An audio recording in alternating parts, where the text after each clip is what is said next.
এখন আমরা রান্না করব হচ্ছে ঘরে বানানো নুডলস। আমাদের ঘরে বানানো নুডলস বানানো হয়ে গেছে। এখন এই নুডলস আমরা রান্না করব, সো আমাদের সাথে থাকেন, দেখেন।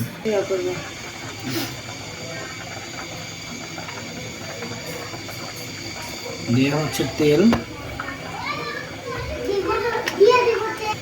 এবার দেওয়া হচ্ছে কাঁচামরিচ ও পেঁয়াজ কুচি। এগুলোকে ভালো করে ভেজে নেওয়া হবে।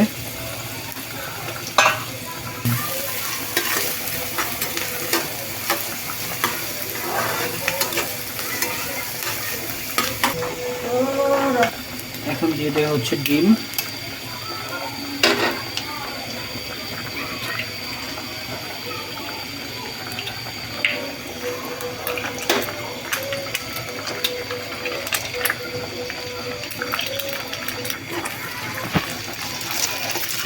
ডিমটাকে খুব ভালো করে কাঁচামরিচ পেঁয়াজের সাথে ভেঙে নেওয়া হচ্ছে আর ভেজে নেওয়া হচ্ছে আস্তে আস্তে।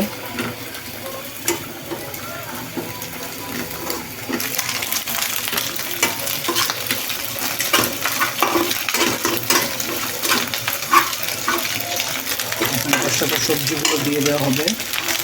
এখানে আমরা আগে থেকেই বরবটি আর ফুলকপি আমরা সিদ্ধ করে রেখেছিলাম, এগুলোও দিয়ে দিলাম, টমেটো দিয়ে দিলাম। এখন এগুলো সব একসাথে আবার মিলিয়ে নেওয়া হবে। চমৎকার একটা কালার চলে আসছে।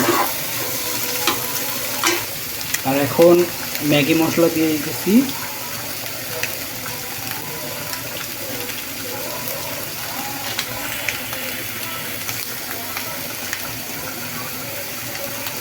ম্যাগি মশলার আলাদা একটা স্বাদ আছে, খাবারের মধ্যে অন্যরকম একটা স্বাদ আছে।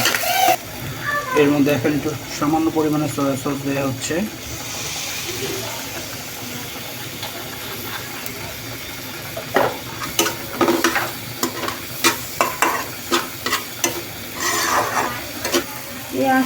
এবার ঘরে বানানো নুডলসগুলো কড়াইতে দিয়ে দেওয়া হচ্ছে। চমৎকার আর ঝরঝরা, খুবই সুন্দর,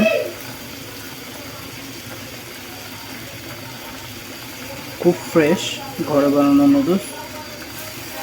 এগুলো সুন্দর করে সব একসাথে মাখিয়ে নেওয়া হচ্ছে। আপনারাও চাইলে এইভাবে বাসায় বানিয়ে সবাই একসাথে এগুলো বানিয়ে খেতে পারেন। বিশেষ করে ছোট বাচ্চারা খুব পছন্দ করবে।